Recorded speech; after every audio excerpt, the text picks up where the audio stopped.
초청 글로벌 뉴스 통신 발행인입니다.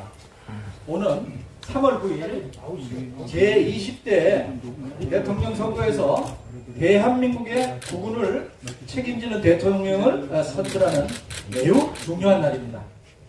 제20대 대통령 후보 초청 정책 토론회는 선거법을 준수하면서 NKBS 통신사, 국민의 소리 등이 생방송으로 송출을 하고 있습니다. 특히 귀중한 시간을 할애하여 참석하신 대통령 후보께서는 국민들의 가슴속에 깊이 이해되는 정책을 전파해 주시는 좋은 시간이 되시기를 기대합니다.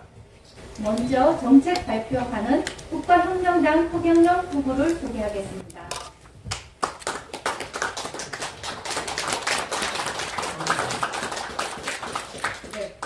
패널 질문자로 참석하신 이홍기 정치학 박사, 사단법인 융합안보연구원 이사장이십니다. 이후부터는 자장이신 이홍기 박사님에게 마이크를 넘기겠습니다. 네, 방금 소개받은 이홍기입니다. 정말 전 국민들에게 중요한 그런 이 시간에 오늘 가장의 역할을 맡게 돼서 큰 영광으로 생각합니다. 이 대통령 후보 초청 토론회가 원만하고 그리고 성과 있는 그런 토론이 될 수 있도록 최선을 다하겠습니다. 오늘 질문을 해주신 패널분들을 먼저 대병휴 경제풍을 회장님을 소개합니다. 다음은 원은희 전 국회의원님이신데요. 경영학 박사이십니다. 여성 사회학자. 다음은 김태진 박사님이신데 한반도 미래전략연구소장님으로 계시고요. 복지산업 분야에 많은 질문을 하시겠습니다. 다음은 유부한 경영학 박사이신데요. 금성계전 연구소장님이십니다. 정보분석 분야 아주 유익한 질문을 해주시겠습니다. 그러면 후보자께서 정책을 발표하신 이후에 패널 분들께서는 제가 지명해드리는 대로 차례대로 질의를 하시면 됩니다. 먼저 우리 오늘 이 자리에 귀한 걸음 해주신 허경영 후보님께 정책 발표를 하실 기회를 드리겠습니다. 시간 5분 부탁드리겠습니다. 5분 정도 말씀. 반갑습니다. 대통령 후보 TV 노출을 여야가 몇천 번 하는 동안에 이렇게 노출을 거의 해주지 않는 그런 후보에게 오늘 또 초청을 해주셔서 뭐 이렇게 기자 관계 여러분들과 함께 대선 후보 토론에 임하게 된 것을 다행으로 생각합니다. 어쨌든 사람들이 다른 후보들이 뭐 이렇게 오지 않았지만 저는 그래도 이게 우리가 토론회인데 꼭 이렇게 참석해서 제가 방송에서 밝힐 수 없는 내용들 여러분들이 이 훌륭한 패널 여러분이 묻는 대로 성실하게 답변을 하고 이것이 국민들에게 골고루 전달되기를 바랍니다. 감사합니다.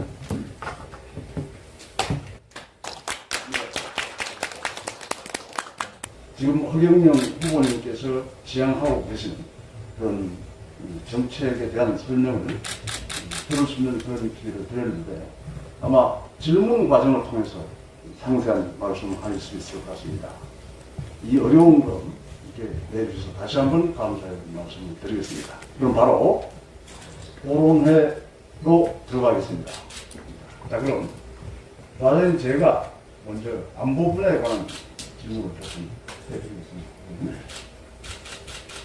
북한의 핵 위협은 이제 고도화 단계로 진입했기 때문에 그들이 가지고 있는 핵 무기로 우리 대한민국 그리고 대한민국 국민 우리 국민들의 생명과 자산을 직접 공격할 수도 있는 상황입니다. 그래서 이러한 상황을 뭉하게 받아들이고 그 전진하에 대책을 세워야 합니다. 간단히 더 말씀을 드리면 그들의 의도를 억제하고 또 그들이 발사한 탄알이 우리 영토에 들어올 수 없도록 차단하고 만약에 그러한 상황이 일어났다면 강한 응징을 하는 영작전이 더 기본입니다. 이런 능력을 우리는 완전히 갖추어야 하는데 사실 아직까지 미흡한 부분이 많다는 점은 다 잘 알고 있습니다. 그래서 우리 후보님께서는 그런 미흡한 점들이 어떻게 생각하시고 무엇이라고 생각하시고 또 그에 대한 대책은 어떻게 생각하고 계신지 준비하고 계신지 말씀을 해주시면 감사하겠습니다. 네, 잘 들었습니다. 안보는 국방으로만 국방 능력으로 북한과 우리가 비대칭이기 때문에 북한을 상대한다는 건 불가능합니다. 그렇기 때문에 이런 비대칭 전력을 가진 북한을 우리가 군사적으로 대항하는 것은 어리석은 겁니다. 그래서 적군은 군대는 우리 방위는 경제력으로 방어를 해야 됩니다. 칼에는 경제, 핵무기에는 경제. 그러니까 저는 북한의 원산을 시를 베를린 장벽을 만들어서 금강산과 소금강, 위금강, 해금강, 내금강 이런 금강산을 중심으로 있는 원산시를 통째로 빌려서 50년간 홍콩처럼 만들겠다는 거죠. 그래서 세계적인 크루즈들이 거기를 오고 금강산 원산시에 대규모 비행장을 건립해서 전 세계 관광객들이 몰려오게 해서 북한이 그 세금 수입으로 북한 경제가 날로 발전될 수 있다. 그래서 안보 문제를 경제 문제로 풀어나가야 된다. 그래서 원산을 잘해서 북한이 경제가 좋아지면 다시 청진항을 우리가 개발해 줄 수 있고 나진항을 개발해 줄 수 있고 선봉항을 개발해서 부산에서 블라디보스토크까지 VV 벨트를 경제 특구로 만들었어요. 자르비노, 연해주, 하바르보스크, 블라디보스토크 일대를 우리 한반도의 10배 정도 100만 제곱킬로미터 정도를 러시아 정부로부터 100년간 빌렸어. 코리아 대한민국 자치주를 만들어내고 거기에 50만 명 이상의 공무원을 보내서 대규모 도시를 만들고 산업 기지를 만들어낸다면 4차 산업의 발전이 동아시아 이 VV 벨트에서 대규모 일어날 거로 봅니다. 그러면 북한은 경제가 우리의 3분의 1 정도 따라올 수 있도록 한 다음에 아시아 연방 통일, 러시아와 유엔 본부를 판문점으로 가지고 오고 아시아 연방 통일 그리고 세계 통일의 수도가 대한민국이 세계 통일의 수도로 바뀔 거라는 걸 저는 확실히 자신이 있습니다. 그래서 국가 안보는 반드시 경제로 풀어가야 된다.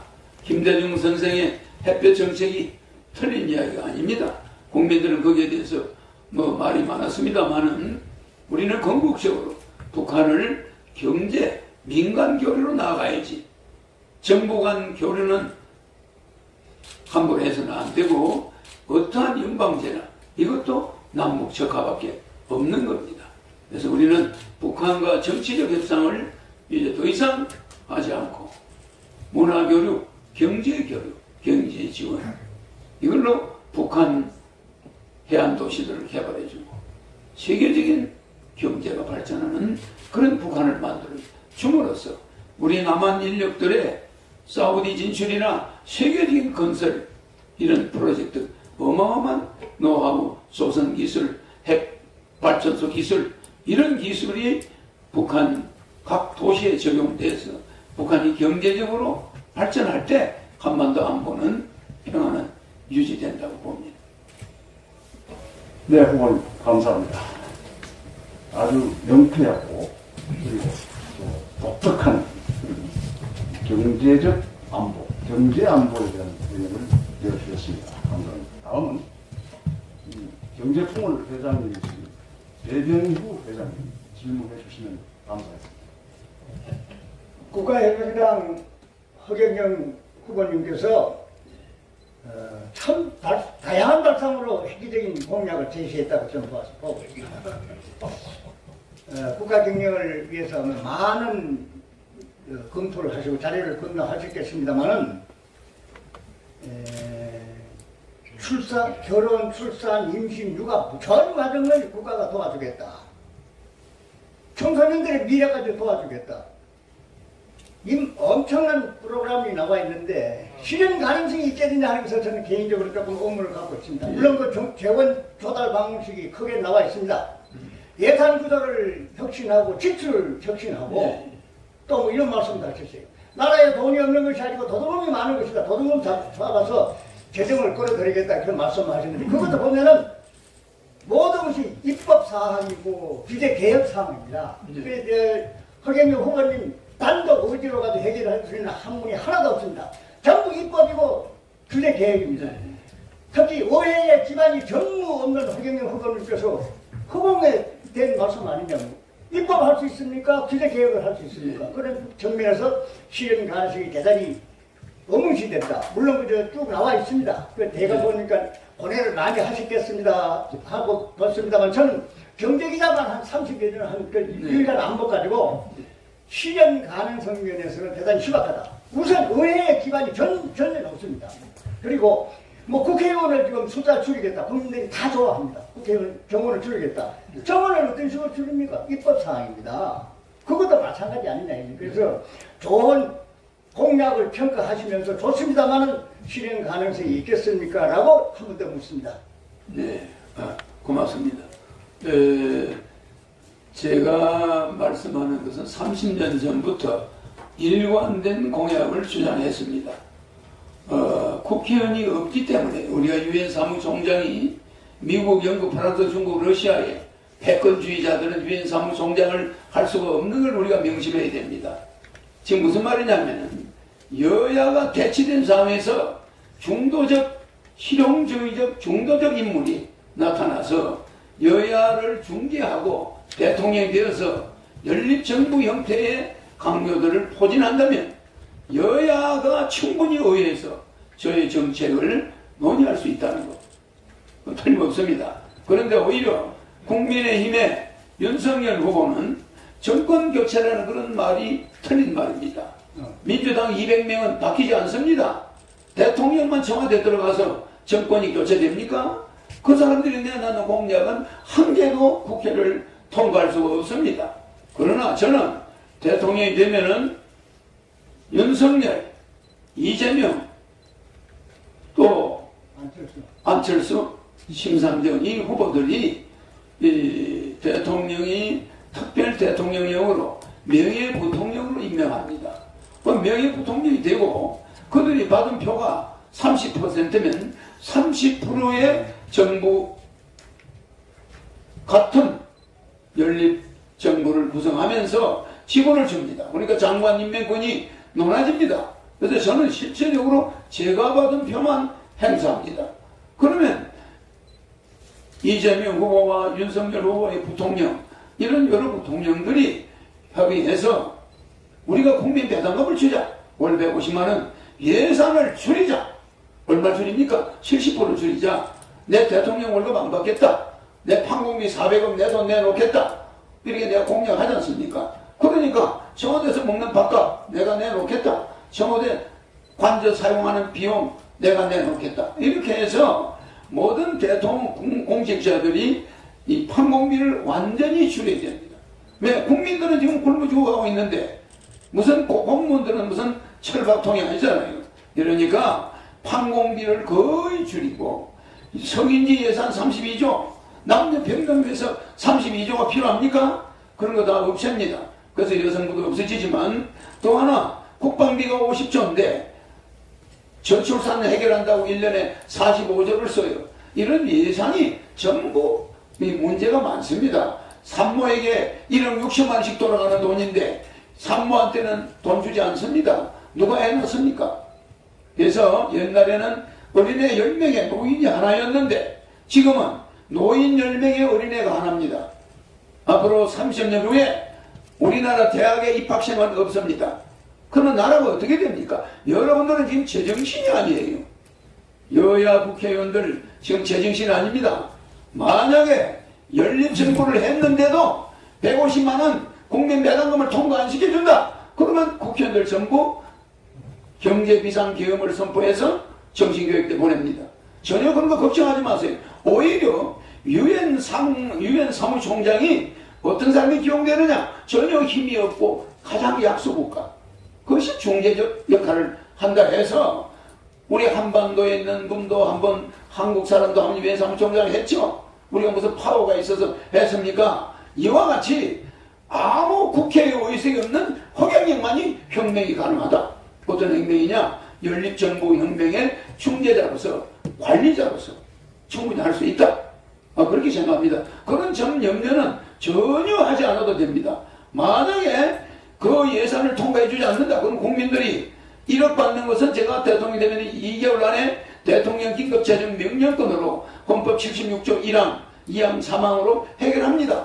국회 결의를 받을 필요가 없죠. 그러나 매월 150만 원 주는 거라든지 결혼하면 3억을 주는 거라든지 노인수당을 매월 70만 원 준다든지 이런 것들은 65세 이상 노인에게 70만 원씩 준다는 거 이런 것들은 국회를 통과해야 됩니다. 이럴 때 국민들이 국회에서 계속 부결이 된다. 국민들이 저보고 저는 국민투표를 적극 실시할 겁니다. 국민투표에서 80% 이상이 국회 정신교육대 보내라. 새로 한 100명 뽑아가지고 이거 좀 통과해다오. 이러면 할 수 없죠. 그게 바로 혁명입니다. 정치의 혁명입니다. 우리 존경하는 우리 배병용 경제풍월 대표님, 제가 그 경제적인 걸 많이 우리 배 회장이 그걸 많이 봤습니다만은 우리나라 경제계 원로인데 그런 지나간 사고로는 대한민국 경제에 살릴 수 없습니다. 우리는 북쪽으로 나가야 됩니다. 우리는 시베리아로 나가야 되고 몽골로 나가야 됩니다. 네. 네, 감사합니다. 질의하신 분이나 또는 답변하신 후보님에 대해서 과도하게 시간을 초과하신 분, 제가 좀 제공을 드리겠습니다. 양해를 해주시기 바랍니다. 정신교육대 가게 됩니다. 그러니까 이제 우리 권은희 박사님 차례입니다. 우리나라의 지금 가장 큰 문제는 저는 저출산 문제라고 생각합니다. 조금 전에 이제 저출산 관련하셔도 하셨지만 1년에 진짜 수십 조를 퍼붓고 있습니다. 그런데 실제로 결과는 점점 낮아져서 지금 0.81명 아닙니까? 이게 코로나가 장기화되면은 25년까지 0.52명으로 추락할 거라고 지금 그 정도 예상도 하고 있습니다. 근데 대부분의 정책이 지원금, 장려금을 주는 겁니다. 저는 여태까지 우리가 해왔던 정책이죠. 이런 정책은 안 된다고 보고 사회 시스템을 남녀가 같이 일과 가정을 양립할 수 있는 그런 제도나 정책이 필요하다고 생각합니다. 거기에 대해서 좀 말씀을 드립니다. 네, 근데 지금 의원님이 말씀하시는 것대로 그런 걱정이 있을 수 있습니다. 그러나 저는 국가 예산이 70% 정도가 이명박 대통령 때 국가 예산이 200조였습니다. 근데 박근혜 때 380조. 이게 예산이 연간 23%씩 불어나더니 문재인 대통령 때 610조입니다. 제가 대통령 되면 임기 5년 동안의 예산은 1000조가 됩니다.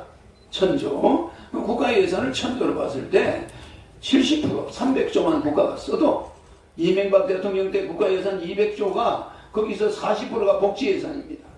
실제 국가는 얼마 못 썼습니다. 120조 정도 썼어요.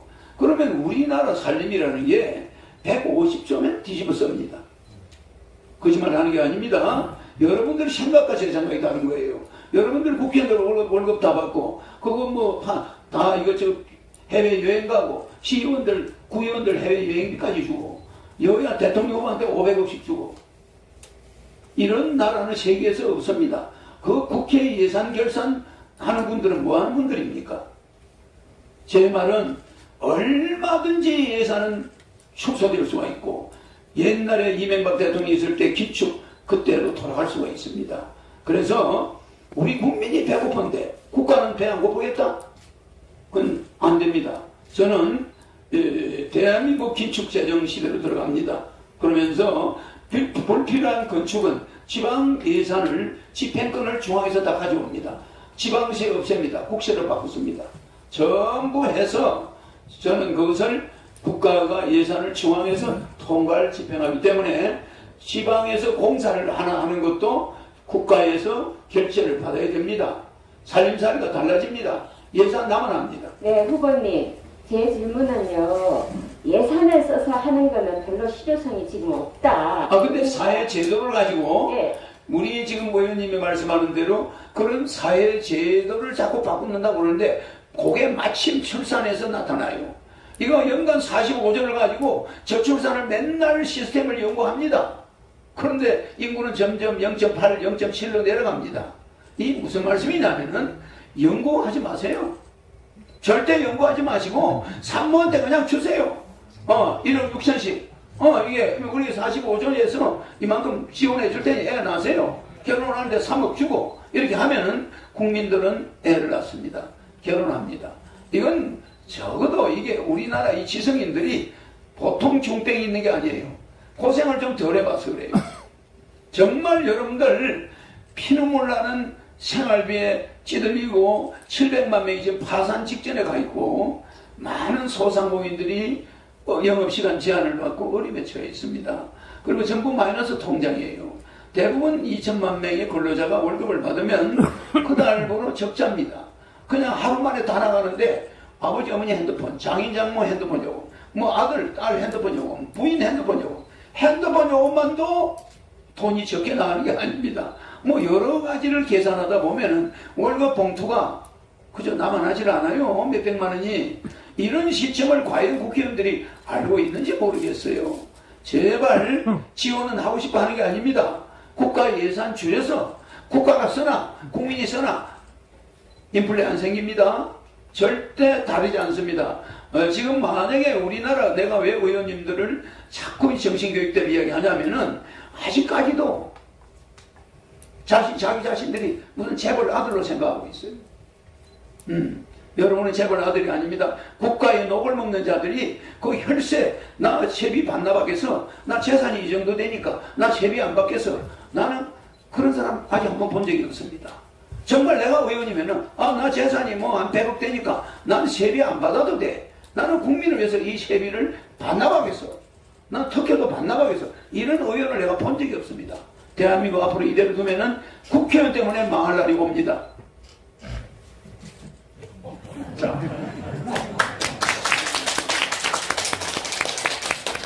아마 오늘 이 후보님 이제 세 번째 답변 하셨는데 처음으로 박수를 정말 축하드리고요.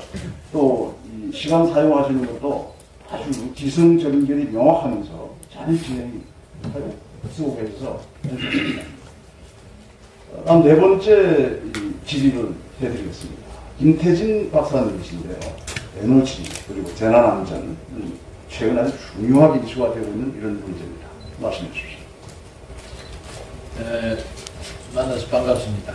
저희들이 이 행사 준비를 하면서 우리 박사위원회 한 3, 40명이 모여가 토론들을 여러 번 했는데 그때 우리가 카피를 뭐로 했냐면은 국민의 뜻으로 후보자의 진심을 봅니다 하는 나름의 어떤 그런 얘기였습니다. 오늘 저희들이 진심을 바로 보는데 좀 국민들도 바로 볼 수 있으면 좋겠다는 생각을 하자면 그 현문현답이 돼야 되는데 지금 일반론적 보시면 아시겠지만 질의서가 가 있습니다. 특정 어떤 후보에 맞는 게 아니라 국민들의 보통의 수준에 맞는 그런 공통된 질문을 하다 보니까 조금 빡진감이 떨어지는데 답변을 너무 빡진감 있게 해주셔서 좀 잘 진행이 되는 것 같습니다. 그런데 10년 전에 2012년도에 사실은 대통령 선거 때 아마 복지 이슈가 터져 나왔습니다. 이거는 뭐 퍼주는 거냐 뭐냐 하는데 그런 논의들이 이제 우리 허 후보님이 그 다음 이제 후보로 나오시면서 이 복지 문제들이 손에 잡히는 그런 얘기들로 이제 됐습니다. 그래서 거대 담론은 등장을 했는데 오늘날 후보들이 이제 그 복지와 관련된 이런 공약들을 보면 전문가들이 좀 조각 다편화된 그런 어떤 정책을 내놓는다는 그런 지적들이 있습니다. 뭐 이를테면 이미 그 여가부 폐지나 병사들 200만 원 문제는 제가 보니까 허경영 후보님 공약에 이미 다 소상하게 밝혀진 이런 부분들인데 이제 중요 부분을 하면서 그걸 이제 이슈로 끌고 가는 이런 측면을 보면서 후보자마다 구성하는 이런 것들이 과연 종합적인 복지 대책이 국가 차원에 좀 있는가 하는 이런 의문을 해봤습니다. 그래서 기왕에 이제 조금 아까는 좀 큰 차원에서 그 말씀을 하셨다면 조금 국가 차원의 종합복지 대책의 어떤 주요 골자 손에 딱 잡히는 그거를 좀 말씀해 주시고 또 많은 국민들이 궁금해하는 재원 조달 방안이 과연 이 실천 가능한 어떤 걸 담보하고 있는가 하는 데 대한 의문 해소 차원에서 그 부분을 좀 말씀해 주시면 감사하겠습니다. 네, 감사합니다. 제가 이제 대선에 당선이 되면은 제일 첫 번째 특징이 복지 예산이 없어집니다. 복지 예산은 국가에서 지원하지 않습니다. 국민 배당금이라 해서 월 150만 원과 노인 65세 이상 70만 원, 노인들은 220만 원씩이죠. 그것이 지급됩니다. 그래서 부부 440만 원이 노인들은 돌아갈 때까지 받습니다. 물론 대통령 당선되자마자 2달 안에 1억을 주니까 가족들이 한 4, 5억이 들어올 겁니다. 집집마다. 그래서 가계부채 2,000조를 갚게 할 것이에요. 그럼 복지 예산을 왜 없앴냐? 의료보험료는 중산층까지는 내지 않습니다. 상류층이 내는 의료보험은 더 인상됩니다. 그래서 그걸 충당합니다. 또 국민연금 폐지되면서 지금까지 낸 사람들은 혜택을 보지만 중도에 포기하겠다는 사람은 낸 것을 해소할 수가 있습니다. 그래서 일반인은 국민연금을 내지 않습니다. 의료보험료도 내지 않습니다. 복지 예산 없습니다. 예. 왜 이렇게 하냐? 예. 우리나라는 세계 10위 경제 대국인데 부익부 빈익빈이 어느 나라보다도 심해가지고 부가 한쪽으로 너무 편중되어 있습니다. 이래서 이것이 사회 문제로 자꾸 대두되고 있어요. 그래서 저는 모든 국민이 골고루 복지를 받아야 된다. 그건 뭐냐? 복지가 아니다. 우리나라 돈이 전체가 7경입니다. 5천만 원을 나누면 1인당 14억씩을 국가에 맡겨놨어요. 주식회사 대한민국 대표는 문재인 대통령이지만은 그 회사 직원들은 정치인, 국회의원들입니다. 근데 그 사람들이 회사 수입을 다 닦아서버리고 국민들인 주주에게 돌려주는 게 없어. 그래서 매월 14억을 맡긴 국민들에게 150만 원씩을 주겠다. 돌아갈 때까지. 노인들은 220만 원씩을 주겠다는 거예요. 지금은 인구를 적혀놨다 보니까 남자 하나, 딸 하나가 그 집에 자식들인데 둘이 결혼을 하면은 장인 장모까지 4명을 부양합니다. 그러면 남자 하나가 벌써 4명을 요양병원에 넣어놨다 하면 그 병원비가 한 400만 원이 나가요. 그 월급 가지고 어렵습니다. 그 부인하고 같이 벌어도 어려워요. 그러면 국민 배당금이 나오면 내 노인이 얼마가 나오냐면 880이 나옵니다. 880이 나오니까 400만 원 공제하고도 아들, 딸한테 돈을 400만 원 줄 수가 있어요. 이렇게 젊은이들이 그 인구는 줄어드는데 부양가족은 늘어난다. 이런 어려움에 처해 있습니다. 그래서 앞으로 서민들이 이 저축하기 어려운 이런 구조, 이거는 부익부 빈익빈을 국회의원들이 만들어냈어요. 그래서 어떻게 해서든 간에 국회의원들이 후원금을 받다 보니까 이런 사태가 온 겁니다. 기업으로부터 후원금을 자꾸 받으려고 하다 보니 국회의원들이 편법으로 후원금을 쪼개서 받고 이러다가 우리나라 멈췄습니다. 그래서 부익부 빈익빈을 바로 잡아야겠고, 그래서 의료보험료나 국민연금이나 이런 것을 가능한 돈 많이 버는 기업들이 부담을 많이 하고 경제력이 있는 사람들이 부담합니다. 그래서 저는 복지 예산은 없는 대신에 국민이 받아야 될 거, 국민배당금 그거는 확실히 돌려주겠다. 강서구에서, 양천구에서 옛날에 몇 년 전에 구청 말단 공무원이 복지 예산 82억을 횡령했습니다. 신문에 났습니다. 방송에도 나오고. 어떻게 횡령했느냐? 서민생활보호대상과 기초생활보호대상직이 주는 돈을 자기가 아는 사람 통장으로 전부 여기저기 집어넣어가지고 82억을 횡령했어요. 지금 주고 있는 복지 예산은 모든 국민이 받는 게 아니다 보니까 그 복지 이 예산이 중간으로 뭐 잘 아는 사람 위주로 다 세버려요. 뭐 어디 가서 뭐 직장에 잠깐 뭐 아르바이트 해줬다고 복지 그 기본생활 비수든 거 기초생활 비수든 거 싹 차단해버리고 자기 아는 사람한테 싹 줘버리고 이거 말입니다. 믿을 수가 없어요. 국가 복지 예산의 지출 지금 예산의 40%가 복지 예산인데 이거 지출 명시해서 보면 가슴이 목에서 피가 올라와요. 여러분들은 숫자가 억조경, 해자양, 구간, 정제거, 강하나, 불무, 동그라미가 96개입니다. 이런 숫자를 인수분해해서 미적분까지 뽑아내는 두뇌를 가진 사람이 우리 국가예산 집행을 보면 이거는 그냥 완전 사기야, 사기. 국민을 아주 우롱하는 것도 분수가 있지. 응? 절대 대한민국 복지예산은 나라 망하는 겁니다. 어떻게 해서 국가예산의 40%가 복지예산으로 새나갑니까? 없앱니다. 없애고 국민배당금으로 통일하고 노인들에게만 복지예산 70만원. 그건 건국수당입니다. 젊은 사람들에게 복지예산 안 줍니다. 장애인들도 월 150만원, 장애인 노인들은 220만원. 모든 것이 국가배당금으로, 국민배당금 150만원으로 일률적으로 통일하기 때문에 통장에 꽂히지 않은 사람은 즉각 신고하면 돼요. 왜 내 통장에 복지예산 국민배당금 안 거냐? 국민배당금은 우리가 주식 투자한 데 대해서 받는 금액이에요. 그런데 이재명 후보가 준다는 그거 뭡니까? 기본소득 그거 뭡니까? 우리가 거짓입니까? 월 8만원씩 받게. 그건 복지예산입니다. 왜 복지예산을 추경예산을 만들어서 1년에 50조니 100조니 사면서 예산을 정해갑니까? 예산을 아껴서 쓰면 충분히 쓰는 걸 추경예산을 왜 만듭니까? 그러니까 국민을 우롱하는 것도 본수가 있죠. 우리가 뭐 거짓입니까? 아버지가 자식 보는데 창피하지. 어떻게 8만원을 받으면서 아버지 기본소득 받았다. 이런 말을 할 수가 있습니까? 그렇기 때문에 우리나라의 예산 40%의 복지예산 이거 없으면 나라 망합니다. 전부 부익부 민의비를 만들어내는 거예요. 네, 수고하셨습니다. 이제 5번째 질문으로 들어가겠습니다. 유구환 박사님, 먼저 부탁드립니다. 네, 안녕하십니까. 유구환입니다.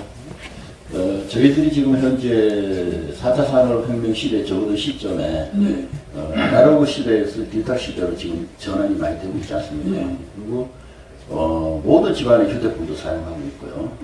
그런데 정보통신 발전을 이렇게 이어가고 있는데 사소한 사고들이 지금 많이 발생하고 있습니다. 그래서 국가 안전망까지 두절되는 경우도 있는데 지금 현재 이 시점에서 정보통신 재난안전 대형 시스템 구축이 필요하지 않나 저는 이런 생각이 좀 듭니다. 후보님 의견을 좀 듣고 싶습니다. 네. 지금은 정보산업 시대입니다만 머지않아서 우리는 양자산업 시대로 들어갑니다.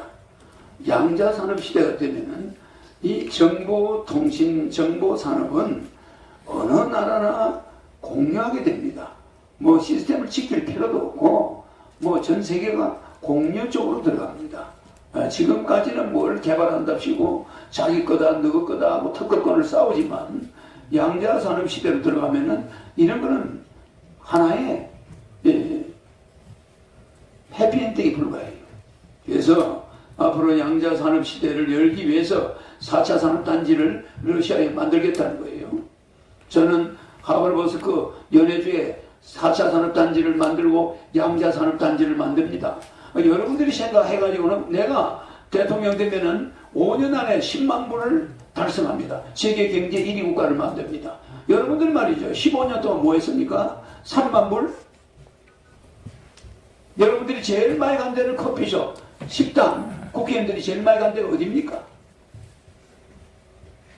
이거 안 됩니다. 우리는 이제 핵발전소도 우리 핵기술도 세계 1위.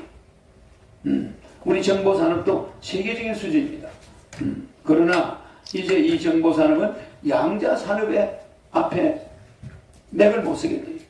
그 양자산업 다음에는 영성산업 시대가 옵니다. 그럼 우리는 이렇게 발전해 나가야 되는데 이 한민족의 양자산업과 영성산업이 결국 세계인이 따라오게 돼요. 그러다가 우리가 세계 통일을 주도하게 됩니다. 유엔본부도 우리나라 오게 됩니다. 이러한 미래를 내다보지 않고 과거나 훑어보면서 권위주의 시대 국회의원들의 행태 용서할 수가 없습니다. 저는 이 우리나라 정보통신의 보안은 이미 여기서 만들면 그 다음날 중국으로 흘러가 버리고 그 다음날 미국으로 가버리고 하무섭 박사가 복제를 성공하니까 그거 뭐가 문제가 있다. 뭐가 논문에 하자 없는 사람이 어디 있나요? 실제 둘리를 복제했으면 됐지. 이게 종교에 부딪혀서 우리의 양자산업을 가지 못했던 거예요. 생명산업을 그대로 눌러버린 겁니다. 그 사이에 미국과 일본과 다른 나라들은 생명산업을 해가 우리가 왜 미국, 중국에 일본에 가서 줄기세포 주사를 맞으러 가야 됩니까? 그러니까 우리는 너무 종교에 갇혀가지고 이 생명복제산업에 수많은 인력이 필요한데 한 500만 명의 인력이 지금 그걸 못하게 하면서 놀고 있어요. 이거 우리는 우리 젊은이들의 미래를 우리가 뭐 종교다 이래가지고 그것을 윤리다 뭐 이래가지고 생명복제 기술을 더 이상 확대하지 못해. 왜 화장을 합니까? 앞으로 자기 아들이 죽었다 묘를 써놓으면 생매장 해놓으면 얼마 앞으로 10년 20년 안에는 그 뼈만 가져오면 DNA를 추출해서 아들이 금방 태어난 거예요. 금방 죽었던 아들이 어머니 앞에 나타날 수 있는 이런 시대가 오고 있습니다. 그래서 우리 조상들의 장명문화 돌아가야 됩니다.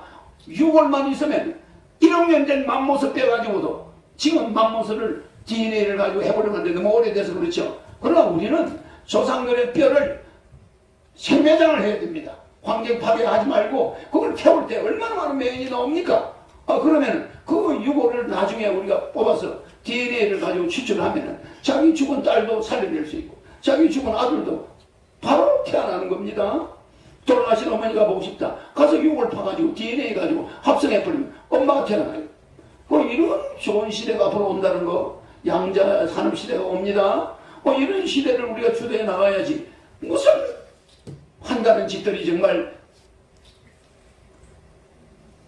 그래서 우리는 정보를 지키려고 하지 말고 세계 만방에 우리 정보를 공유하는 시대가 와야 되고 앞으로 정말 양자산업 시대로 우리가 들어가기를 준비해야 됩니다. 우리의 생명산업은 이제 시작이에요. 그리고 우리 원자력 기술도 세계적이기 때문에 우리는 원자력을 세계적으로 수출해야 됩니다. 그렇게 위험하지 않습니다. 가장 환경 친환경적이고 가장 안전한 것이 원자력 발전소입니다. 옛날에 기술이 미진할 때 체르노빌 같은 데가 폭발하고 그 천재지변으로 일본의 발전소가 폭발됐죠. 좀 문제가 생겼지만 원자력은 가장 안전한 에너지원입니다. 네, 감사합니다. 이제 추가적으로 더 질문하셔야 되겠거나 아니면 첫 번째 하신 질문에 대해서 보충 질의가 필요하신 그런 부분이 있으시면 제가 모시는 순서대로 이렇게 말씀을 해주시면 되겠습니다. 배병우 회장님 말씀해 주십시오. 네, 허경영 후보님께서 말씀을 들어보니까 국민 배당금 제도가 그냥 단순하게 나온 것이 아니고 상당히 검토하고 연구하고 나왔다는 것을 좀 들었습니다. 그런데 이 배당금 제도 발상 아이디어는 좋습니다만 이것이 지속적으로 발전할 수 있겠느냐 하는 게 의문입니다. 이해하려면 모르겠습니다. 그래서 지속적으로 발전하려면 투자와 생산이 일어나야 되고 정세까지 가야 되잖아요. 세금을 늘리는. 그런데 정치권에서 정세는 금기 아닙니까? 차와 관련되니까. 역시 허경영 후보님께서도 국가혁명을 얘기하시면서도 배당금 제도는 말씀하시면 정세 같은 데는 영 금기를 언급하지 않거든요. 그래서 제가 볼 때는 규제 계획을 해서 투자와 생산을 늘리고 또 국민에게는 정세까지도 당부를 할 수 있어야지 배당금 제도를 지속적으로 끌고 갈 수 있다 이렇게 보는 겁니다. 후보님께서는 어떻게 생각하십니까? 지금 말씀하신 것은 제 말씀을 자세히 물배 회장께서 잘 못 들으신 것 같은데요. 네, 국가 예산 문제는 전혀 없습니다. 지금 무슨 말씀이냐면은 세금을 오히려 줄입니다. 그러니까 상속세를 폐지합니다. 정액세도 폐지합니다.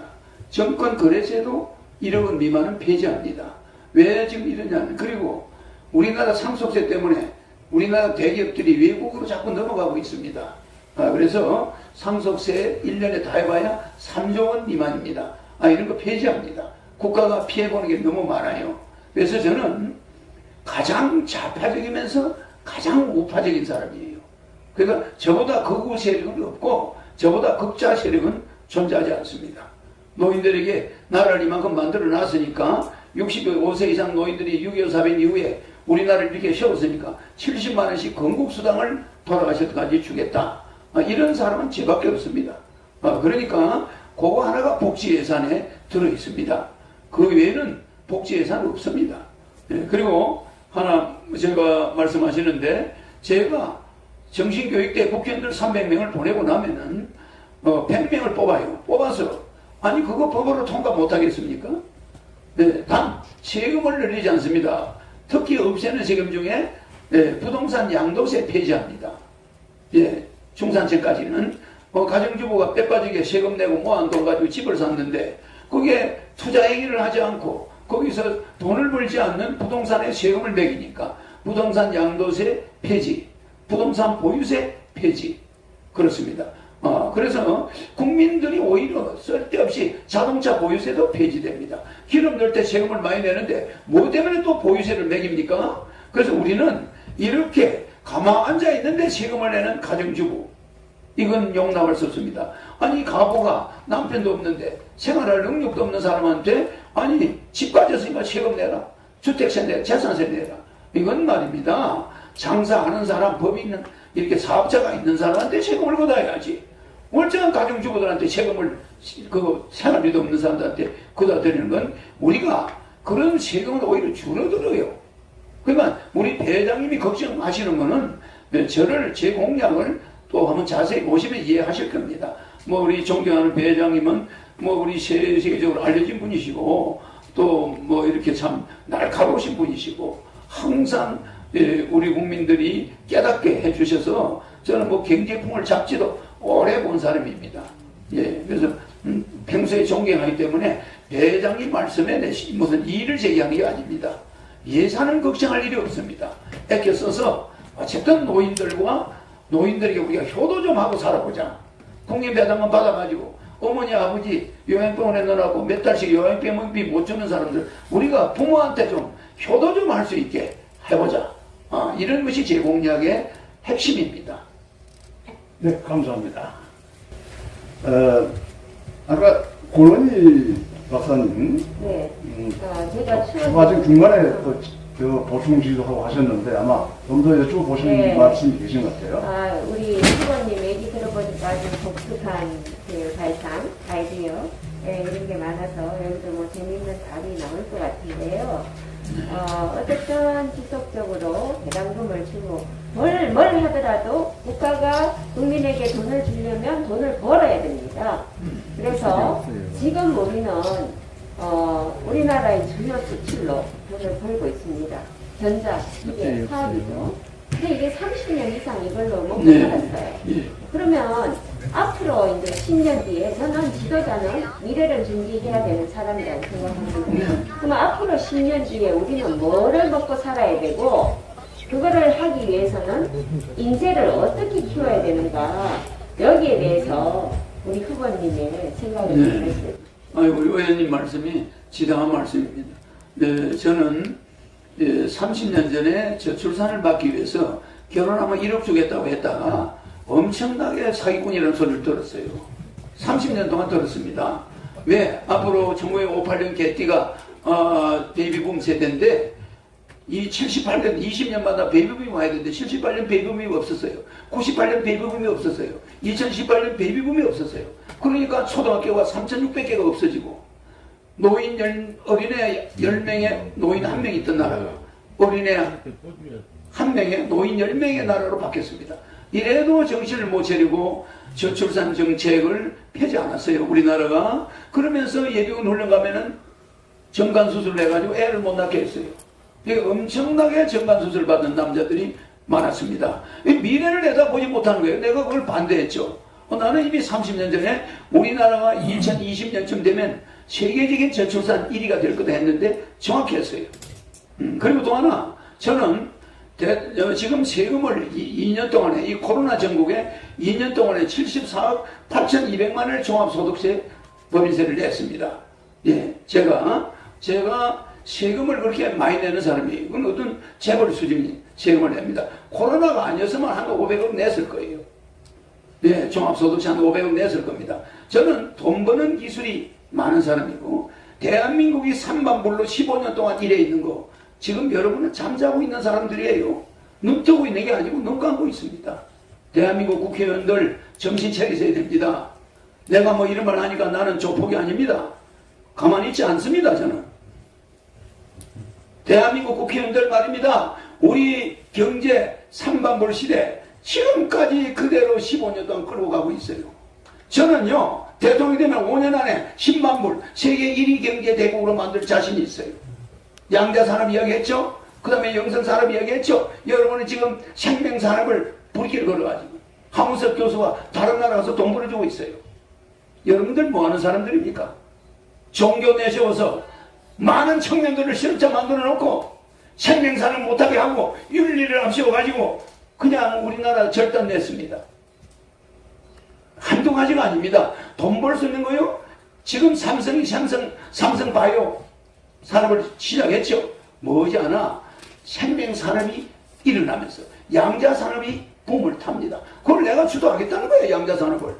그 다음에 영성산업을 주도해서 제가 혼자 종업원 없이 강의만 해서 2년에 약 80억의 세금을 냈습니다. 종합소득세. 제 혼자 종업원 한 명 없습니다. 제 혼자서 강의해가지고 74억 8,200만 원의 종합소득세와 법인세를 냈습니다. 법인은 말이 법인이지 제 혼자입니다. 주주는. 그 세금 많이 냈잖아요. 만약에 코로나가 아니었으면 저는 500억 정도 세금을 종합소득세를 냈을 겁니다. 그럼 종업원 없는 사람이 어떻게 혼자서 저렇게 세금을 많이 내냐? 그게 기술이에요. 굴뚝 없습니다. 공장 없습니다. 대한민국 산이 좋은 게 많아요. 저 골짜기마다 돈다발이 더 붙어 있어요. 그거 다 몰리고 있습니다. 여러분, 논밭만 우리 돈 버는 거 아닙니다. 산골짜기도 왜 미국 사람들이 저 인도에 티베트에 가서 명상하고 앉아 있습니까? 돈 써가면서. 우리나라 같은 금수강산이 어디 있습니까? 골짜기마다 물이 나오고 골짜기마다 좋잖아요. 우리는 생명산업 얼마든지 돈 벌 수 있는 기회를 만들 수 있는데 내가 여러분들 보면 참 어지럽습니다. 경제 대한민국을 임기 5년 안에 세계 1위 경제대국을 못 만들면 내 대통령 사퇴할게요.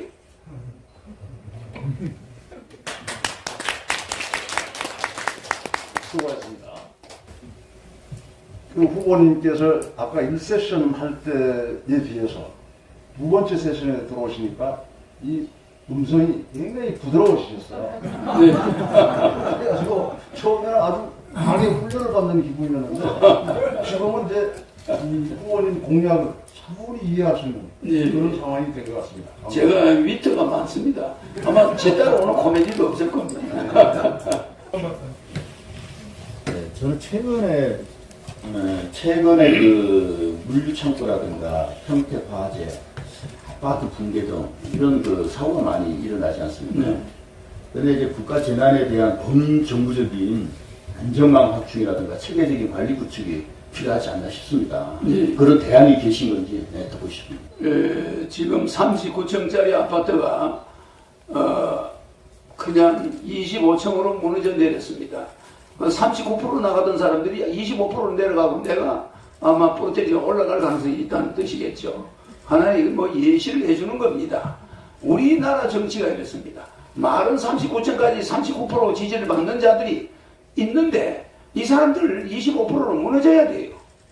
문제 있습니다. 문제 있어요. 지금 여러분들 우리나라 경제 이끌어가는 주체들 지금 제정신 아닙니다.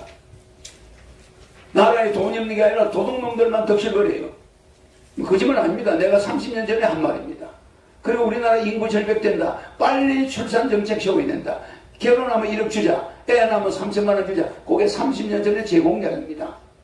그래서 요새 그렇게 됐는데 호미로 막을 걸 가래로 지금 못 막고 있습니다.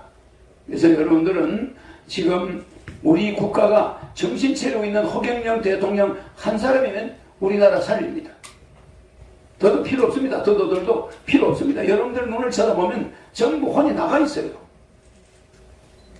혼이 다 빠져 있습니다. 그래서 나를 똑바로 보지는 못해요. 저는 불타고 있습니다. 대한민국 젊은이들 데리고 저 시베리아로, 저 중국으로 나가서 세계 통일을 해낼 겁니다. 거기에 이의가 있는 사람은 용서하지 않습니다. 네, 여기까지 세션 2개를 좀 아주 원만하게 잘 진행을 해왔습니다. 그래서 우리 패널 분들은 질의를 이것으로 정리를 할까 합니다. 플로어에 계신 분들 중에서 패널 여기 플로어에 계신 분들이 말씀하시는 시간 관계상 3분으로 제한할까 합니다. 3분으로.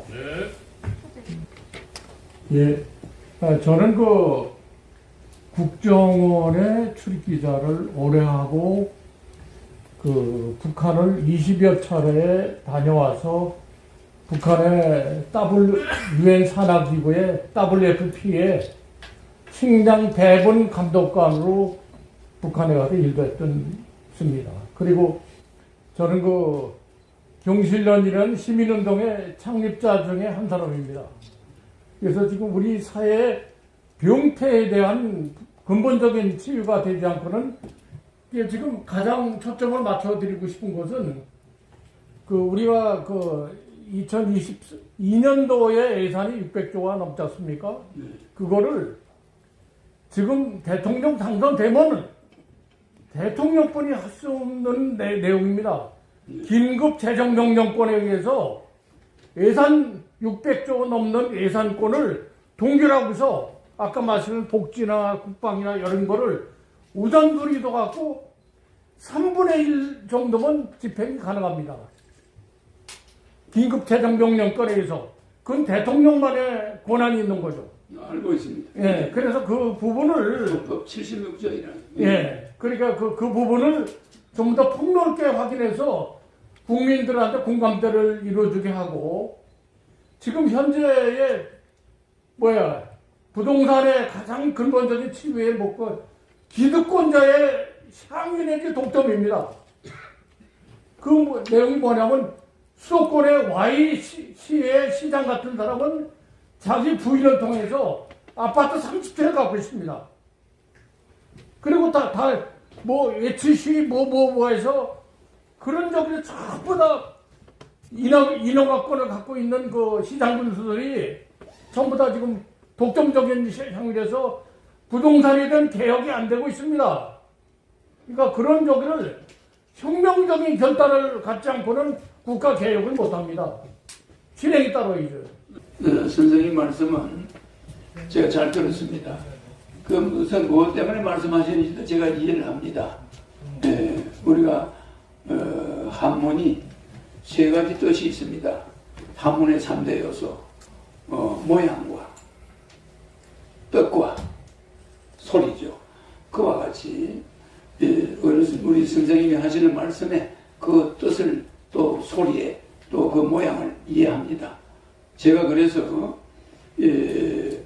우리나라의 모든 국가 예산을 완전 분석해가지고 30년 전부터 해왔고 국가 예산이 1년에 불어나는 23%씩 이렇게 증가해가는 이 이유와 모든 걸 알고 있습니다. 그래서 국가 재정을 어떻게 운영해야 이게 예산이 제대로 되는가. 그래서 국회의원을 100명으로 줄이려고 하는 것이고 국가의 비용을 70%까지 줄일 수 있다. 이걸 이야기하는 거예요. 또 하나는 특징은 돈을 버는 기술이 무궁무진하다. 저는 여러분들의 지능과는 좀 다릅니다. 그래서 생명산업과 양자산업과 또 영성산업으로 대한민국에 쓰지 않는 이 산악지대를 우리 돈을 버는 곳으로 만들어서 전혀 걱정이 없는, 돈 걱정하고 살지 않는 그런 사회를 자신 있습니다. 그래서 지금 말씀하시는 대로 예산에 대해서는 걱정 안 하셔도 됩니다. 예. 그리고 우리가 시베리아나 몽골로 진출을 하면서 한민족이 북쪽으로 뻗어나가야지 동서감정으로 자꾸 연루되는데, 그래서 전라남도와 경상남도를 전경도로 바꾸고 경상북도와 전라북도를 경전도로 바꿔버리고 충청남북도와 강원도를 충강도로 해버리고 경기도는 서울특별시로 바꿔서 이 반도에는 3개의 도가 남아있고 동서를 화합해버립니다. 그러나 경상도 전라도 말은 앞으로 금지됩니다. 쓰지 못하게. 이렇게 해서 국민들이 동서 화합을 해가지고 북으로 우리는 진출해 나가면서 북한과는 군사적인 충돌도 없으면서 북한 경제를 일으켜주는, 이렇게 우리의 진정한 경제 성장의 기술, 독일이 150년 걸린 걸 우리 박정희 대통령이 15년 만에 만들어냈듯이 우리나라는 이런 훌륭한 지도자가 나오면은 90력이 딱 모이면은 세계를 리드할 수 있습니다. 네, 염려하지 마십시오. 감사합니다. 아까 먼저 손을 좀 빨간, 목소리 하신 분. 빨간 목소리 하신 분. 네, 말씀하시죠. 마이크. 예. 잠시만. 호남은 좀까지 기다리십시오. 마이크를 좀 잘해주세요. 마이크. 왜 마이크를 안 해요? 네. 동영상 한번 받으시죠. 네네네, 알겠습니다. 이 사람만 갖고. 예, 말씀 잘 들었습니다. 예. 저는 이제 장애 당사자니까요. 예. 우리 허영래 후보님 공약 중에 예. 장애인이 UNA 발표하면 10분의 1, 10명 중에 1명이고, 예. 우리 국내에도 등록 장애인만 250만 명이 넘는데, 예. 그러니까 장애인들에 대한 단순하게 무슨 지원해주는 그런 차원이 아니고, 장애인들 우리 사회에서 옳게 구성으로 당당하게 살아갈 수 있는 그런 정책이 혹시 이것인지 이런 말씀해 주시면 감사합니다. 네, 저는 우리 국민 5천만 명은 잠정적인 장애인입니다. 갑자기 교통사고 나서 어느 날 갑자기 멀쩡한 사람이 불구자가 되어버려요. 그래서 장애인을 보는 눈이 달라져야 됩니다.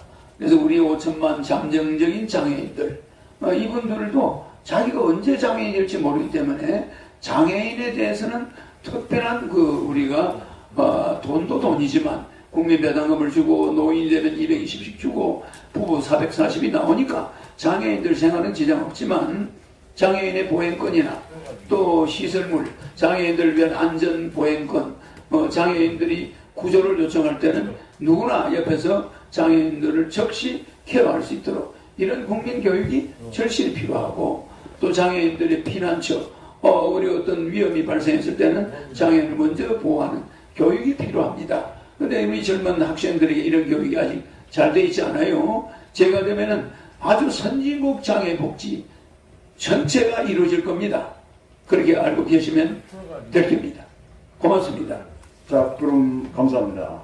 이 두 분이 같이 손을 들었어요. 여기 한 분, 여기 한 분인데 각자 30초씩 간단하게 이쪽이 먼저 저쪽으로 그렇게 해주십시오. 자, 후보님 감사합니다. 예. 저는 전통무예를 전담하고 있는 무예신문의 임종상 기자입니다. 예. 네, 우리 후보님께서는 그 전통무예 무한한 애정을 가지시고 있고, 예. 그 전통무예 천리까지 입으시면서 예. 전통무예인들의 무예 정신을 일깨우시는 그 마음에 너무 감동을 받았습니다. 예. 또 무예인의 표 450만 명의 표가 많이 갈 겁니다.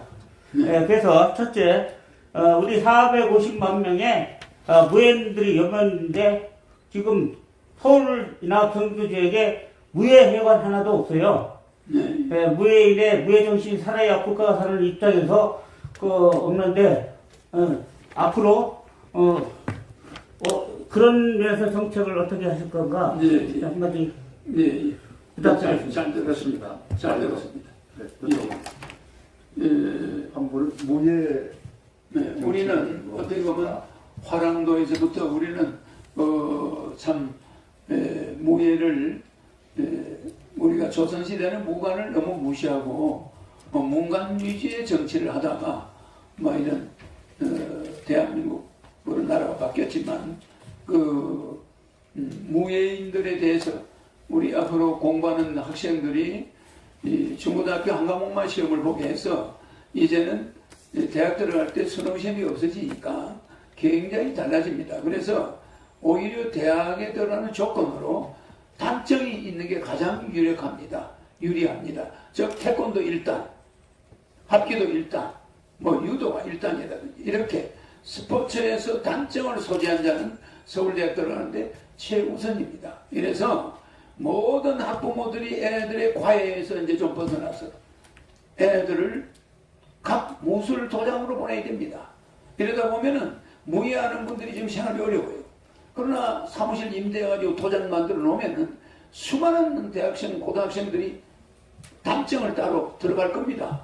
그 무예 얼마냐? 무술이 몇 단이냐? 여기에 따라서 치열한 경쟁에서 가산점을 주니까 이렇게 젊은이들이 너무 운동을 안 해가지고 고등학생이 고혈압, 당뇨병 뭐 이런 시대가 왔어요. 그래서 저는 무예인들을 존경합니다. 무예인들이 생활이 나아지려면 무예인들을 찾아오는 학생들이 있어요. 그것은 무예인들의 정신을 가르쳐줘야 우리가 조선시대 때 의병이 달리 의병입니까? 무술을 하던 사람들이에요. 말하자면 뭐 선비들은 다 도망가고 무예인들만 모여가지고 의병을 했습니다. 그래서 우리가 의병을 해서 뭐 우리나라가 그때 구해주기도 했죠. 일본군하고 싸웠는데 이 무예인들을 예우를 반드시 제가 해드리도록 하겠습니다. 대통령님 뭐 무예회관도 서울에다 지어드리겠습니다. 감사합니다. 여러분이 원하는 자리에 지어드리겠습니다. 감사합니다. 마지막 한분 보겠습니다. 저에게 이런 기회를 주셔서 너무 고맙고요. 바쁘신 일정에 서경림 후보님께서 이렇게 참석해 주신데 감사드립니다. 저는 우리나라 전통 문화인 떡에 대해서 제안을 드리고자 합니다. 떡은 고대 역사적으로 내려오는 우리나라의 음식이며 대소사에 필수적으로 등장하는 음식입니다. 그럼에도 불구하고 지금 우리나라의 떡에 대한 교육 시스템이 정원 상태예요. 떡 조리과학 고등학교가 있는데 사실 떡 과목만 빠졌습니다. 그래서 이 부분에 대해서 정부에서도 좀 관심을 가지고 이 떡 산업이 세계적인 음식으로 발전할 수 있게끔 좀 도와주실 수 있는 정책은 제가 알겠습니다. 잘 들었습니다. 제가 대통령이 되면은 전 국민에게 생일날 생일 선물을 보내는데 나이가 30살이 넘은 사람은 떡을 보냅니다. 떡을 보내는데 하루에 30만 명의 생일자가 나타납니다. 그들에게 1살짜리든 2살짜리든 100살이든 생일날 생일떡을 대통령이 보내요. 그 안에는 금일봉 10만 원이 들어있고 대통령 생일 축하 카드, 또 그 안에 대통령의 격려 편지가 들어있습니다. 그리고 대통령이 보내는 야전 잠바, 대통령 마크가 찍힌 잠바 노인들이 입을 때 아주 좋은 잠바를 넣어놓고 거기에 생일떡을 넣어줍니다. 그러니까 이게 박스가 이만해요. 이것이 생일날만 딱 되면 집에 배달이 돼요. 그러면 국민들이 이걸 받으면서 독신 가정이 많습니다. 이걸 받을 때 부모 생활을 하게 돼요. 이게 우리 어머니 아버지가 없는데 이렇게 대통령이 생일떡을 보내주는구나. 이러면 이 떡을 어떻게 생산하냐? 각 지역에 떡을 만드는 공장들이 그쪽 지역의 생일떡을 책임지게 되니까 지역의 떡이 굉장히 발전됩니다. 그러니까 뭐 진주는 진주 지역의 떡 공장들이 동원돼서 떡을 만들어야 생일날 보낼 거 아닙니까? 예, 진주 경상남도 지역은 경상남도 떡 공장들이 발전될 거고 전국이 이런 떡 공장들이 발전되게 되어 있습니다. 마침 또 떡을 질문하시네요. 그래서 저는 30살 미만은 생일 케이크를 보내는데 빵 공장들이 이제 발전될 거고 30살 넘은 사람의 생일은 떡을 보내는데 왜? 두고 먹으라고. 두고 좀 그걸 잡수라고 이제 떡을 보내니까 케이크는 그날 다 먹어야 되니까. 이래서 제가 준비한 공약은 아주 섬세합니다. 그래서 대통령이 국민의 생일을 챙겨주지 않는다면 피를 나는 사람이 아니에요. 적어도 대통령이라면은 그 가난한 국민들, 고시방에 들어앉아 한 평짜리 들어앉아가지고 고생하는 청년, 입사시험에 맨날 떨어지는 청년한테 대통령이 생일떡을 딱 보내고 거기에 격려 편지를 딱 써놓으면 젊은 청년이 애국심이 생깁니다. 눈물 흘립니다. 이런 대통령을 나는 본 적이 없습니다. 네. 제가 홍준표 대통령 후보가 됐다거나 또 이낙연 후보가 됐으면 제가 좀 토론할 맛이 나는데 지금 여야 대선 후보는 영 제하고 별로 상대가 되는 것 같지가 않아요. 그래서 뭐 그냥 맨날 마누라 서로 상대방의 가정을 파괴하는 게 주특기인 것 같아. 나는 여성들을 그렇게 비하해가지고 대통령 해가지고 뭐 하려고 하는지 모르겠어요. 남의 아내를 비방해가면서 대통령이 된다. 그거는 미국이나 선진국 사람들은 생각도 못하는 일입니다. 여성을 그렇게 비하하면은 그 후보가 그 상대방 후보 진영에 막 내식이 국회의원 출신들인데 그 선대위원들이 상대 후보의 아내를 그렇게 비방할 수가 있습니까? 대통령 안 하면 안 했지. 나는 여야 후보 비난한 적이 없고 특히 여야 후보의 아내에 대해서 그렇게 비난해서 가정을 파괴하는 어쩌자는 겁니까? 완벽한 아내가 있습니까? 그렇잖아요. 우리 옛날에는 6.25 사변들은 서울대에도 부산에 있었는데 뭐 졸업 증명서도 없이 들어갔어요. 그냥 뭐 나 어느 학교 나왔습니다. 그래 들어가 서울대 들어간 사람들이 있어요. 옛날에는 뭐 서류 같은 거 뭐 위조 그 위조라고 하지도 않았어요. 그냥 뭐 대충 써서 들어가고 그랬습니다. 그런 걸 가지고 너무 혐의를 짓다 보면서 남의 아내에 대해서 대통령 후보의 아내를 그렇게 능멸할 수가 있습니까? 앞으로 선대위 관계자들 나는 지금 이재명 후보 아주 좋게 보고 있고 윤석열 후보 좋게 보는데 그분들이 정책이 없어요. 뭐 내 거 가져간 거 뭐 그거 말고 뭐 별로 그분들하고 토론하면은 내가 내보고 토론하는 게 낫지. 그렇잖아요. 그렇지만 윤석열 후보보다는 나는 홍준표 후보가 됐으면 좀 그 사람 말 잘하니까 한번 대화를 해보고 싶었는데 영 대선이 재미가 없어져 버렸어. 그래서 이낙연 후보, 홍준표 후보 흠결이 없습니다. 근데 지금 오히려 여야 대선 후보는 오리무중이에요. 왜 그런 일이 자꾸 벌어지는지 알 수가 없고 이제는 뭐 무당까지 동원되고 아니 무속인을 그렇게 무시해도 됩니까? 아니 무속인하고 뭐 악수하면 안 돼요? 무속인이 후보를 끌어안으면 안 돼요? 우리는 애초에 샤머니즘 그 무속 국가였습니다. 모든 무용이 무속에서 나온 거예요. 모든 문화가 무속에서 발전이 됐는데 아니 뭐 무속인을 뭐 대화를 한다고 또 그 부인을 또 거기다 꺼넣고 후보를 비방하고 나는 여야 후보의 문제점은 그렇게 크게 보지 않아요. 그분이 대통령을 해서 우리나라를 살릴 수 있느냐 이게 우리가 보고자 하는 거지. 그 사람 부인들 내가 보기에는요 윤석열 후보와 이재명 후보가 토론은 잘 못하겠지만 잘한 게 있다면 장갑이 잘한 것 같아.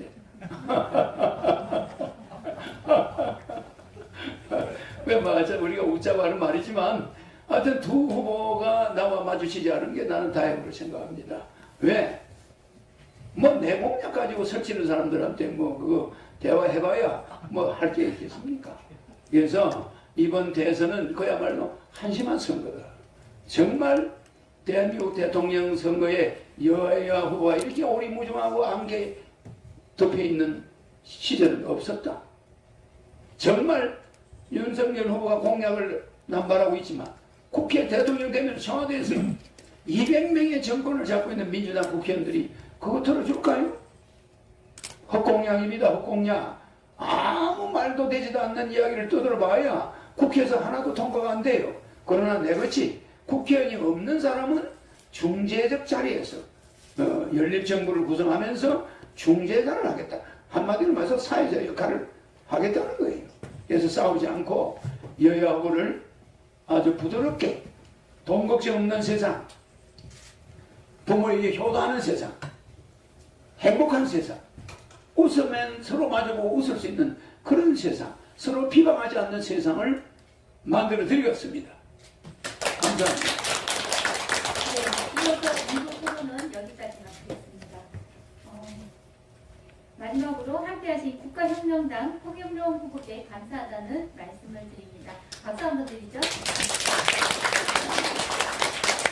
오늘 채널 분들과 방청석에 출석하신 분들 모두 소중한 시간을 내어주셔서 감사드립니다. 이용기 박사님 마지막으로 한 말씀 부탁드립니다. 네, 감사합니다. 귀한 시간 이렇게 내주신 허경영 후보님께 먼저 감사드리고요.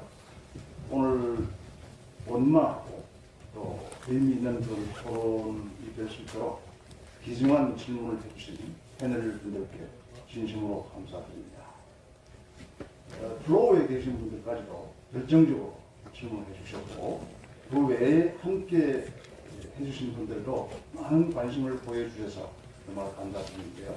시간 관계상 더 많은 질문의 여건을 만들어드리지 못해서 그 점은 죄송합니다. 다 통틀어서 이렇게 아주 멋진 그리고 아름다운 토론의 장을 만들어주시고 또 이번 대선 때 우리 국민들께서 잘 선택할 수 있는 그런 길을 열어주신 권혁중 대표님께 감사드리겠습니다. 제가 박수를 한번 쳐봤습니다. 네, 오늘 행사에 협조해주신 관계자 여러분들과 방청석에 함께하신 모든 분들께 감사드립니다. 오늘 여기까지 하겠습니다. 안녕하십니까. 권혁중 글로벌 뉴스통신 발행인입니다. 오는 3월 9일 제20대 대통령 선거에서 대한민국의 국운을 책임지는 대통령을 선출하는 매우 중요한 날입니다. 오늘 제20대 대통령 후보 초청 정책 토론회는 국회 출입기자협의회, 국회학회, 글로벌 뉴스통신이 공동 주최하고 글로벌 뉴스통신이 주관을 하며 여정포럼, 여당의 정책을 연구하는 자유포럼과 사단법인 대한인터넷신문협회, 사단법인 한국신문방송인클럽이 후원을 합니다. 제20대 대통령 후보 초청 정책 토론회는 선거법을 준수하면서 KBS 통신사, 국민의 소리 등이 생방송으로 송출을 하고 있습니다. 특히 귀중한 시간을 할애하여 참석하신 대통령 후보께서는 국민들의 가슴속에 깊이 이해되는 정책을 전파해 주시는 좋은 시간이 되시기를 기대합니다. 특히 오늘 이 자리에 패널로 참석하신 분들을 제가 인사를 좀 소개해야 되겠는데요. 오늘 좌장을 맡으실 이홍기 사단법인 융합안보연구원 이사장을 소개하겠습니다. 네. 이홍기 이사장은 육군대장 출신이고 현재 육군사관학교 총동창회 회장을 맡고 계십니다. 오늘 좌장을 제가 부탁을 했고요. 그 옆자리에 유구한 경영학 박사를 소개하겠습니다. 유구한 박사는 금성개전 연구소 중소기업의 연구소 소장을 맡고 계십니다. 그 다음에 권은희 박사는 전 국회의원이십니다. 권은희 박사를 소개합니다. 그리고 김태진 박사를 소개합니다. 한반도 미래전략연구소 소장이십니다. 법학 박사이기도 합니다. 국가 고위직 공무원을 정년 퇴임하시고 우리 글로벌 뉴스통신에 이번에 토론회에 참석을 함께 하셨습니다. 그리고 이분은 너무나 유명하신 분이죠. 제가 너무나 존경스러운 분인데 귀한 걸음을 하셨습니다. 배병유 경제풍월 회장님을 소개하겠습니다. 배병유 회장님은 정말 아주 훌륭하신 국가의 언론 역할을 아주 충실하게 하신 이렇게 대단하신 분인데 이 자리를 준비를 하기 위해서 몇 달 전부터 제가 가서 요청을 했더니 귀한 시간을 내주셨습니다. 감사합니다.